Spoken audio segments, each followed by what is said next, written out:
अस्सलाम वालेकुम जी। First year USMLE के चौथे लेक्चर में खुश आमदीद।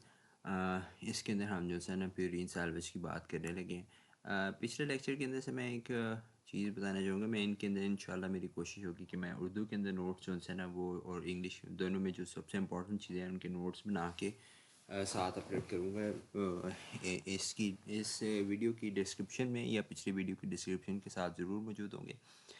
इसमें ना मैंने बस ये बताना है, जिस तरह ये CPS 1 है उर्दू में, जब आप इसके नोट्स पढ़ते हैं तो आपको खुद ही याद आएगा। ये FCPS से आप याद है, FCPS पार्ट 1 माइटोकॉन्ड्रिया, छोटे से कमरे में बैठ के भी तैयार हो जाते हैं FCPS के जो है ना एग्ज़ाम। तो इसलिए ये FCPS पार्ट 1 माइटोकॉन्ड्रिया के अंदर होता है। FCPS 2 जो है वो आपको उसको बाहर निकलना पड़ता है, तो आपको FCPS पार्ट 2 साइटोसोल में जाके होता है। इस तरह आप छोटे छोटे निमोनिक्स बना के आप जो है ना ये याद कर सकते हैं कि कौन सा कहाँ पे होता है। खैर यहाँ पे ये CPS 2 जो है ना FCPS 2 या CPS 2 वाला ये प्यूरिन सिंथेसिस में वाला। एनीवेज ये वाला जो है टेबल चार्ट जो भी इसको कह लें, ये बड़ा कॉम्प्लिकेटेड सा है। अब इसमें से अगेन क्योंकि हम यूएसएमएलए की तैयारी कर रहे हैं तो हमने ये सोचना कि जी यूएसएमएलए में क्वेश्चंस किस तरह आते हैं। बहुत कम क्वेश्चंस आपके पास डायरेक्ट आते हैं। इसमें जो है ना एक क्वेश्चन क्यू बैंक्स में आया होता है कि जी रास्पबेरी के जो है आपको कहते हैं कि एक जो है ना मेडिसिन दी है जो कि यूरिक एसिड को जो है ना एक्सक्रीट करे, क्योंकि यूरिक एसिड जो है ये आपका यूरिन से ही होता है, एलनटोइन में कन्वर्ट करते हैं, तो ये जो है ना ये इसके अंदर स्टूल के अंदर भी चला जाता है। तो उसकी जो है ना रीअब्जॉर्प्शन के लिए इस तरह आता है। कौन सी मेडिसिन देता है, रास्पबेरी केज आती है। ये कौन जो है उसमें कहते हैं जो कौन सा एंजाइम है जो ह्यूमन में नहीं होता लेकिन जो है दूसरे ऑर्गेनिज्म में होता है, जैसे ये जो है ना गाय भैंसे में होता है। तो आपके पास रास्पबेरी केज आ जाता है। खैर ये बहुत लो यील्ड सा क्वेश्चन था। इसमें से लीच नायहान सिंड्रोम बहुत इम्पोर्टेंट है। इसके बाद फिर हमारे पास ये AD है जो सा स्किड, ये बड़ा इंपॉर्टेंट। तो मैं आपको इसके अंदर अब बताता हूँ। अच्छा, इसके अंदर सैल्वेज का मतलब होता है निजात कहते हैं हम इसको, या अगर आपने इसको याद रखना है बेसिकली रिसाइकलिंग का प्रोसेस है। दोनों ही बेसिकली चीज़ें होती है, रिसाइकलिंग भी हो रही है और इससे छुटकारा भी हासिल किया जा रहा है। तो ये देखिए जी, हम न्यूक्लिक एसिड बना, न्यूक्लिक एसिड DNA आ रहे हैं, न्यूक्लियोटाइड्स।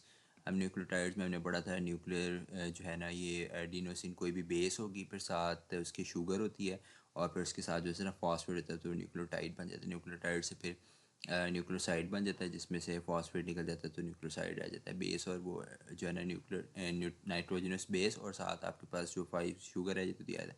अब वो जो इसके अंदर से शुगर भी निकल गई तो फिर फ्री बेस रह जाती है, तो वो हमारे पास यहाँ पे आ जाता है। ये उन्होंने बेसिक बताया हुआ है कि किस स्कीम से चलते हैं। ये देखिए न्यूक्लिक एसिड, न्यूक्लिक एसिड में फिर GMP बन गया, गुआनिसिन मोनोफॉस्फेट। राइबो इसके अंदर वो होगा डी नहीं है तो राइबोज नहीं होगा, इसमें होगा डिऑक्सी नहीं होगा, इसमें राइबोज होगा। ठीक है, एक शुगर होगा एक फॉस्फेट होगा। अब फॉस्फेट से फिर गुआनिसिन बन गया, इसमें से फॉस्फेट निकल के कहीं पे यूटिलाइज ये निकल गया, तो आपके पास फिर गुआनिन बन गई, फ्री बेस बन गई। सही है जी। ये लास्ट स्टेप इसलिए दिया हुआ फ्री बेस का। हमने पढ़ा था कि जो A और G जोन्स हैं ये जो है ना इसमें हम कहते हैं जी प्योर एज गोल्ड। तो प्योर एज गोल्ड में ये जो प्योरीन है A और G दोनों एक दूसरे से मिलते हैं। तो आप ये देखें इनका जो प्रोडक्ट है, एक जो है ये एडेनिन जो सही घुमा के हाइपोजेंथीन बना रहा है, और जो ग्वानिन है ये जेंथीन बना रहा है। सही है, तो ये दोनों आपस में मिलते जुलते हैं, एक ही ट्रैक से निकल रहे हैं। तो ये मैंने जो आपको बताया था ना उनकी इंपॉर्टेंस है। अब इसमें देखें GMP बना, GMP से गुआनिसिन बना, गुआनिसिन से गुआनिन बना।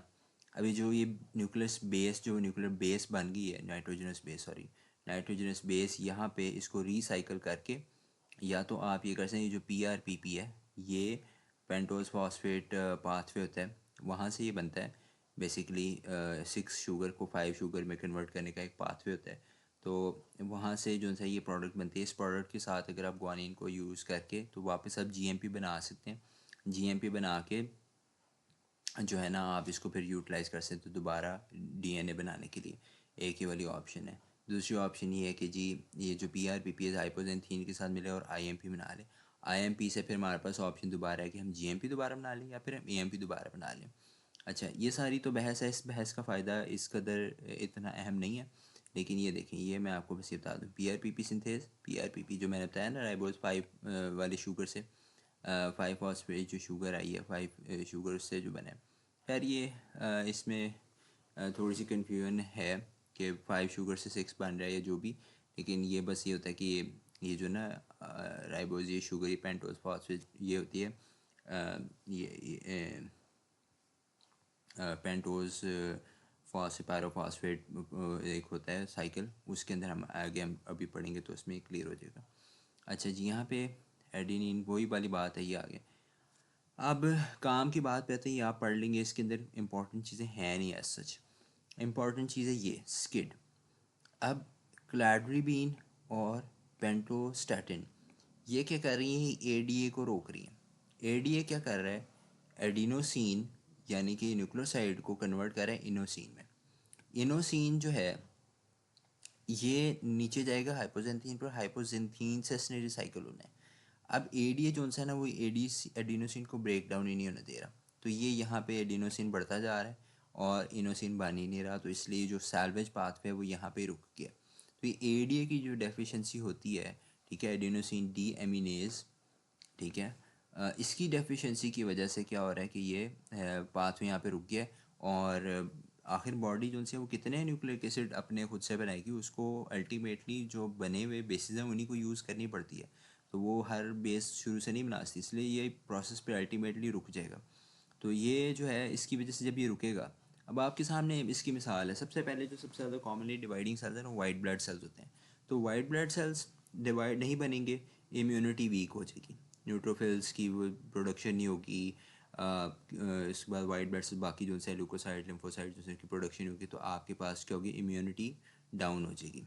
तो ये सीवियर कंबाइंड इम्यूनो डेफिशिएंसी जो है ना ये आ जाती है हमारे पास सिंड्रोम। ऑटोसोमल रिसेसिव है, इसके बारे में मैं नीचे बताता हूँ आपको, क्लियर कर देते हैं इसको। अच्छा, दूसरा ये लीश नायहन सिंड्रोम है, ठीक है, बड़ी जो है ना ये ज़ुबान दद्याम ये भी बीमारी है। एंजाइम जो है HGPRT है, बहुत ज़्यादा आपके पास आना है, ये क्वेश्चन आपके पास आए तो ये आपने ठग से ठीक करना है, क्योंकि बड़ा मतलब कि पेट क्वेश्चन है। तो HGPRT deficiency Lesch Nyhan X linked recessive, ठीक है जी। ये पैटर्न आपको पता होना चाहिए, एक्स रिसेसिव बच्चों लड़कों के अंदर होगी, लड़कियों के अंदर नहीं होगी। क्यों नहीं होगी वो हम जेनेटिक्स में पढ़ेंगे, ये कुछ को समझ आ जाएगी। और स्किड जो है ऑटोसोमल रिसेसिव है, सही है, ये आपका पैटर्न पता होना चाहिए इनकी। अच्छा, ये आ गया हमारे पास, लड़कों के अंदर मसला आ रहा है, ये जी न्यूक्लियर नहीं बन रहा, वही जो प्रॉब्लम्स हैं हम इनको पढ़ेंगे आगे। अब हमारे पास ये वाली जो होती है एल्लोप्यूरिनोल और फिबोक्सोस्टैट हम कब देते हैं, ठीक है जी। जेंथीन ऑक्सीडेज इनहिबिट जो है ना एंजाइम, इसने आगे हाइपोजेंथीन को जेंथीन में कन्वर्ट करना है, जेंथीन से फिर यूरिक एसिड बनना है और इसने एक्सक्रीट होना है। अगर तो ये प्रोसेस यहाँ तक आ रहा है तो इसने एक्सक्रीट होना था। अगर यूरिक एसिड किसी को गाउट है, इसके अंदर यूरिक एसिड ज़्यादा बन रहा है, तो आप क्या करेंगे, एलोप्यूरिनोल या तो खाली दे दें, या फिर आप एलोप्यूरिनोल से काम नहीं चल रहा तो फिबोक्सोस्टैट साथ ऐड कर दें। ये क्या करेंगे, हाइपोजेंथीन से यूरिक एसिड के बनने के अमल को रोक देंगे। जब ये इनको रोकेंगे तो यूरिक एसिड ब्लड के अंदर कम बनेगा, गाउट की बीमारी से निजात मिल जाएगी। ये क्लिनिकली इस जो है ना कंपाउंड की, इस दवाई की इंपॉर्टेंस एज सच नहीं है। अच्छा, यहाँ पे अब आ जाता है हमारे पास ये डिजीज़ इंपॉर्टेंट है। एडिनोसिन डीएमिनेज डेफिशिएंसी जो सी है, ये क्या करती है, स्किड करवाती है, स्पेयर कंबाइंड इम्यूनो डेफिशिएंसी। अब स्किड जो है इसके फीचर्स आप ये देखें, ADA is required for degradation of adenosine and deoxyadenosine, decrease ADA तो DATP ज़्यादा हो जाएगा, ठीक है। अब DATP ज़्यादा हो रहा है तो उसकी वजह से क्या हो रहा है, ये जो राइबोन्यूक्लियोटाइड रिडक्टेज एक्टिविटी है ये कम हो जाती है। ये इसका नेगेटिव फीडबैक इफेक्ट है इसके ऊपर, इस वजह से ये कम होती है। और राइबोन्यूक्लियोटाइड रिडक्टेज अगर आपको याद हो तो हमने हाइड्रोक्सी यूरिया इसको रोकता है, सही है। मैं एक दोबारा ज़रा रिव्यू करवा लूँ, थोड़ा सा याद रह जाएगा। ये आज था राइबोन्यूक्लियोटाइड रिडक्टेज एंजाइम काम करे, तो जब ये DATP कहाँ गया, क्या इधर नहीं, वो जब ज़्यादा हो जाएगा तो वो इसको रोक देगा, और यहाँ से फिर ये वाले भी का जो है ना प्रोसेस भी रुक जाएगा, ठीक है। ये हो गया। डिक्रीज DNA प्रोक्रेशन सेल्स और लिम्फोसाइट्स ख़त्म हो गए, ठीक है। न्यूट्रोफिल्स की बात कर रहा था, लिम्फोसाइट क्या है बेसिकली, और ये आपने याद रखना ऑटोसोमल रिसेसिव पैटर्न है। अच्छा, यहाँ पे मैं ऐड कर दूँ कि जो severe combined immuno deficiency disorder है ना, या डिफेंस सीवियर इम्यूनो डेफिशिएंसी है, इसके मुख्तलिफ रीज़न्स हो सकती हैं। इसमें यहाँ पे एक हमारे पास ये देखें, ये मैंने बेसिकली ये गूगल से निकाला है, लेकिन ये ना फर्स्ट एड के अंदर भी एक जगह पे JAK3 काइनेज डेफिशिएंसी के साथ इसको मेंशन किया हुआ है। तो एक ये है, और एक आपके पास ये IL-2R जो जीन है ये कम आता होता है। ये मैं बहुत एक्स्ट्रा बता रहा हूँ आपको, ये आपने याद, लेकिन बस ये JAK3 वाला आपने याद रखना कि ये भी जो सा ना ये एक ट्यूमर सप्रेसर जीन है, या सॉरी ये जो है सिग्नलिंग पाथवे, ठीक है, ट्यूमर सप्रेसर नहीं है, सिग्नलिंग पाथवे जीन है। तो ये जो ग्रोथ को जो करते होते काइने ग्रोथ को ना ये करते हैं इंक्रीज या डिक्रीज करते हैं, तो ये उसकी वजह से। तो किसी एक जगह ना ये वाला भी मेंशन है फर्स्ट एड के अंदर ही, हम बाद में पढ़ेंगे। तो मैंने बस ये बताना था कि ADA डेफिशिएंसी मोस्ट कॉमन है, ऑटोसोमल रिसेसिव है, और ये JAK3 डेफिशिएंसी है, ये इस म्यूटेशन की वजह से एक्स लिंक जो से वो भी होते हैं, लेकिन वो फिर वो बहुत ही रेयर है। सही है। तो जब भी अब यहाँ पे आप सोचेंगे कि पता नहीं क्वेश्चन किस तरह आएगा, क्वेश्चन जब आएगा वो आपके पास सिंपल आएगा। उसमें हमारे पास आ जाएगा कि जी ये लिम्फोसाइट्स डिक्रीज्ड हैं, और जो है ना हमारे पास और वो कोई हिंट देंगे इसके अंदर के जो है इसके अलावा जो है वो क्या कहते हैं और कोई चीज़ से ना वो इंक्रीज़ हो रही है, वो आपको सिनेरियो में बता देंगे। तो वहाँ से हमें पता चल जाएगा कि जो ADA की डेफिशिएंसी, हम आगे कहीं पे कोई एग्जांपल मिली तो मैं वो कोट भी करूँगा। अच्छा, अब यहाँ पे आ जाती है हमारे पास ली शनायहान सिंड्रोम, बहुत बहुत बहुत इंपॉर्टेंट है। ठीक है जी। ली शनायहान सिंड्रोम के अंदर क्या है कि HGPRT की डेफिशिएंसी है, हमने पीछे पढ़ लिया। अब HGPRT इसके नाम से उसने कि हाइपरयूरिसीमिया, गाउट, पिस्ट of, aggression, self mutilation, red orange crystal in urine, tense muscles dystonia. Treatment में हमारे पास वही एलोपेरिनोल फिबक्सिस्टैट है, क्योंकि इसके अंदर क्या हो रहा है कि ये प्यूरिन पाथवे जैसे ऊपर की तरफ नहीं जा रहा, रिसाइकिल नहीं हो रहा है, तो ये ज़्यादा जमा होता जा रहा है, यूरिक एसिड जो है ना वो बन रहा है इससे। अब ये सारे जो सिम्टम्स हैं ये होते किस वजह से हैं, ये जो है ना इसके अंदर सारे के अंदर यूरिक एसिड के जमा होने की वजह से होते हैं। ये इसके साथ कर लेंगे, यूरिक एसिड जमा होता है जोड़ों में, तो बच्चा जो है ना उसको इरिटेशन होती है, वो अपने जो है ना वो जोड़ जो है पाँव हाथ जो है उनको वो काटता है, चबाता है, ठीक है, उनसे वो इचिंग से या इरिटेशन से जान छुड़ाने के लिए। और उसमें ये होता है कि इसकी वजह से ये इस तरह से ये बहुत ज़्यादा इरिटेशन की वजह से एग्रेशन आ जाता है। ठीक है, red orange crystal uric acid की वजह से यूरिन के अंदर आते हैं, ये चीज़ आ जाती है। और गाउट ऑब्वियसली यूरिया ज़्यादा, तो हाइपर यूरिसीमिया, ब्लड यूरिन में भी यूरिक आएगा और ब्लड के अंदर भी जमा हो जाएगा। टेंस मसल्स हैं, ठीक है, ये आ जाता है। इसमें और भी इनके सिम्टम होता है एक, खैर ये आ जाता है। अच्छा, इसके बाद आ जाता है हमारे पास डिफेक्टिव प्यूरिन साल्वेज है, GMP डिक्रीज़ हो गया, IMP भी डिक्रीज़ हो गया।